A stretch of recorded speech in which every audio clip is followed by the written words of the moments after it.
This is the Stormraven starter build for the next season that begins tomorrow.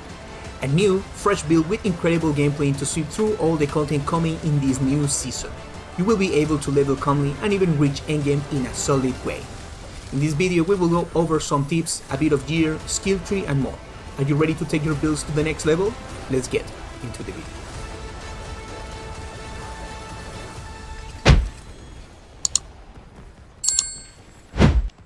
Hello my fellow druids. Today I'm bringing you the new druid build for this season, the Stormravens build. As soon as they announced the new item for this build and the new mechanics of this season, I knew this build would be amazing for all kinds of activities within the game, even pushing Pit 100 very quickly. That said, in this video we will focus on the most important things to reach tournament difficulty as fast as possible. Things like aspects, items and more.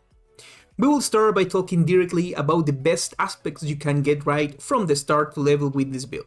The first of all will be Shepherd aspect, which increases the damage of our companions by 30% for each active companion we have.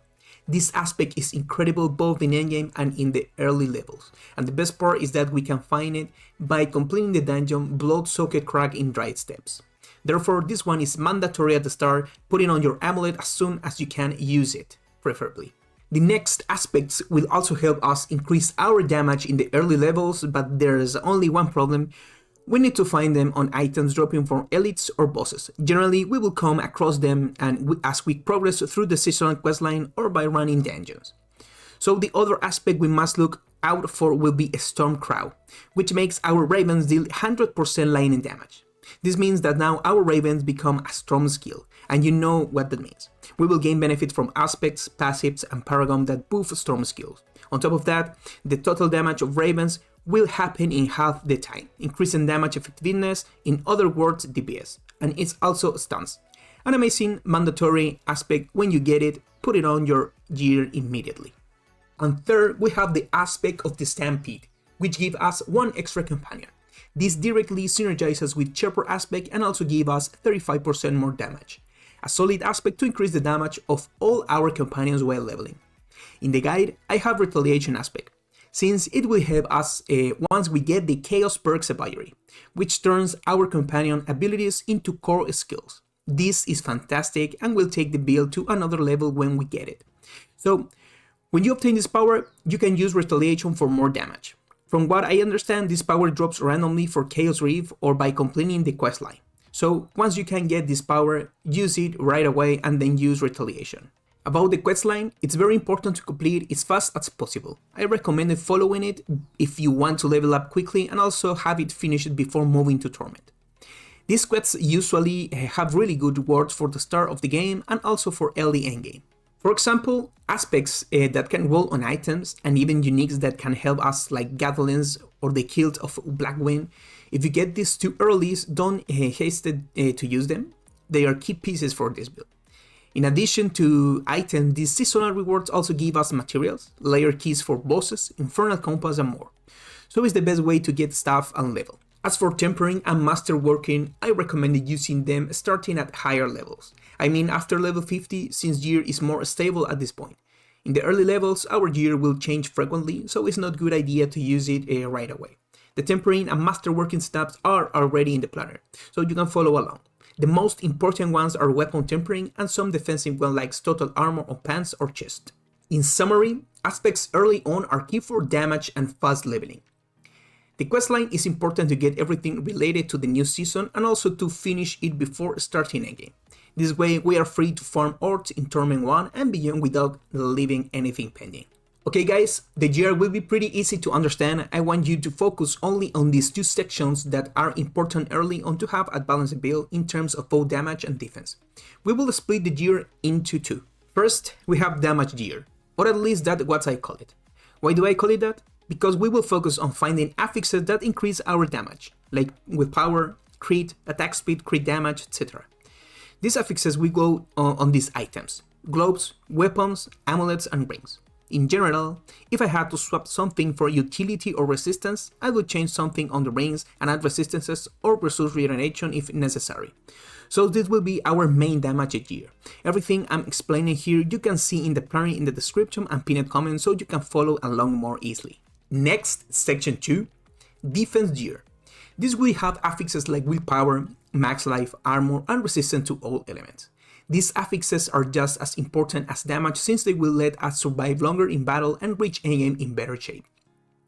The items with these affixes are the helm, chest, pants, and boots. The boots must have movement speed since our druid really suffers in terms of speed. Of course, this can vary from player to player since maybe you or I find a good item early like Godlens or the Hilt of Blackwing, and we will have to use it no matter what. This is just a general and optimal example for everyone. If you have a good item at the start, use it. If not, follow this plan in the comments and the description. The skill tree in the first levels will be pretty simple, since most of it just companion abilities that we'll be playing with. We start with Claw. Why do we use Claw? To take advantage of the Wild Transformation perk, which will be explained later. Next is Wild Impulse. Why use this passive? Because the Zaior perk transforms companion skill into core skills, so this helps us deal more damage. Put points here after getting the perk. Then we go with Earthen Bulwark for more defenses. And we will use all our companions to deal damage since at the start they all benefit from aspect and passive, so it's very helpful to have them all active in these levels. The human passive and Call of the Wild are key early to gain more damage. Next is Petrify, which is very useful early on, giving us solid CC and also boosting critical strike damage for our build. A great ultimate for leveling. The key passive we will use is a One Wing Nader. Obviously, it gives us one more companion and our companions deal 80% more damage. A mandatory and powerful passive for any companion build. The rest of the points and passive you can see in the planner along with the path I use it to assign points, to make leveling easier. I will mention Paragon just to explain simple the first two boards we will use as soon as we can start leveling Paragon, which is after level 60. On the first board we will go with Earth and Sky, and this clip got an important buff and honestly turned our fantastic for this season. Next we go with Specialized Companion board, Untamed, which increases companion damage by 20% when we cast them, and scaling up to 80%. The glyph here will be Wilds. It couldn't be any other, since it increases our damage massively. You can see this all in the starter section for guidance. The boons will rotate as we obtain certain things. We will start with Advantageous Beast for more movement speed, but once we find the Zaior perk, we will swap it for Gift of the Stack. Because remember, this perk turns companions into core skills and they will start spending resources. Gift of the Stack helps us manage resources better. Subin attacks and Eventgrad are good early, so no changes here for now. They give more attack speed and critical strike damage. Good. Next is Pack Leader, which will be super important for resetting companion cooldowns, and early on it's indispensable to play the build smoothly. But once we get the Zaior perk, we will swap this boon for Energize, since now companions won't have cooldowns but will spend resources. And finally, Calm Before the Storm, which gives us a chance to reset our ultimate cooldown. Okay, main traits. Let's go with the perks for early levels. This also depends a lot on how you obtain them, but I recommended these for the start of the build since they are very useful and powerful. We start with Zaior. This perk is mandatory this season for any companion build since it turns our abilities into core skills and also gives 80% more damage, which is spectacular. We benefit way more from everything with this perk, passives, Paragon and gear affixes. Push the Infected will be key for generating crits early and dealing more damage, perfect for the start. If I see there are resource issues early, I might adjust the build, but I will update the planner with any changes. Next is Wild Transformation, which gives us some interesting buffs. First we can trigger Bloodhound with Claw, which gives 20% more critical strike damage. Casting any skill in human form with this build triggers Cyclone Armor, giving us 20% attack speed. And lastly, the buff from Debilitating Roar, which we can't really use right now but maybe later, is not too necessary early since it only gives 20% damage reduction. And finally, we have Overabundance, the start perk this season for any druid build. We will take advantage of it more once we can generate more resources with this build. Still, I think it's possible to use it early for extra damage. I will be updating the build from day one. Alright my druids, that's it for today's video. I hope this helps you level calmly at the start of the season, which honestly looks incredible in every way.